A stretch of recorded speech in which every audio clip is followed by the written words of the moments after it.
નમસ્કાર, આપ જોઈ રહ્યા છો ઇન્ડિયા ન્યૂઝ ગુજરાત અને હું છું આપની સાથે હિના। સમાચારની શરૂઆત વાત કરીએ વડોદરાથી તો માંજલપુર પોલીસે ફ્લેટમાં ચાલતા હાઈટેક ન્યૂડ કોલિંગ સેન્ટરનો પર્દાફાશ કર્યો। સ્ટ્રીપચેટ એપના માધ્યમથી યુવતીઓને બોલાવી ઓનલાઈન ન્યૂડ કોલ કરાવવામાં આવતા હતા।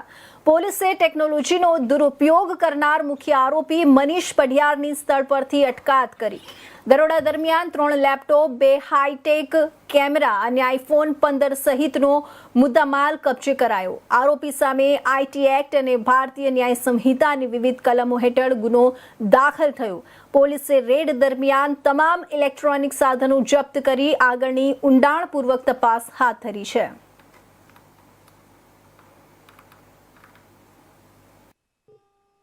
ગઈકાલ તારીખ 11/8/26 રોજ માંજલપુર પોલીસ સ્ટેશનના સ્ટાફને બાતમી મળી હતી કે માંજલપુર પોલીસ સ્ટેશનના વિસ્તારમાં આવેલ પ્રકૃતિ ફ્લેટમાં જેનો માલિક મનીષ પઢિયાર છે તે પોતાના ફ્લેટમાં છોકરીઓ ભાડે રાખી એ છોકરીઓ સ્ટ્રીપચેટ નામની એપ્લિકેશન પર પોતે ઓનલાઈન થઈ અને ગ્રાહકોને આકર્ષી અને ગ્રાહકોની માંગણી મુજબ અલગ અલગ વિભત્સ હરકતો કરી ટોકન પેટે અલગ અલગ પૈસા વસૂલ કરી જે પૈસા આજે મૂળ માલિક છે મનીષ પઢિયારના અકાઉન્ટમાં ટ્રાન્સફર કરાવી પોતે એના પેટે કમિશન લઈ ગુનો આચરતા હતા।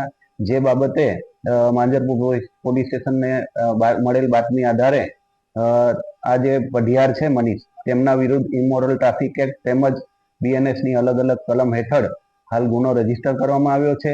આરોપીની ધરપકડ કરવામાં આવી છે અને આ કેટલા સમયથી આ ગુનો આચરી રહ્યો છે એ વગેરે મુદ્દાઓ પર પોલીસ તપાસ ચલાવી રહી છે।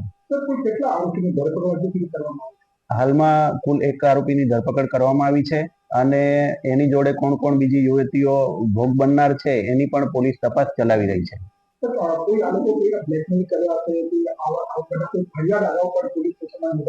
હાલ સુધીમાં એવો કોઈ કિસ્સો આવ્યો નથી, પરંતુ હવે આ જ્યારે આ ઉજાગર થયું છે આ કિસ્સો ત્યારે અમે એ પણ તપાસ કરીશું મુદ્દો કે કોઈની જોડે આ લોકોએ ચીટિંગ કર્યું હોય અને અથવા બ્લેકમેલ કર્યું હોય તો એ મુદ્દા પર પણ અમે તપાસ કરીશું।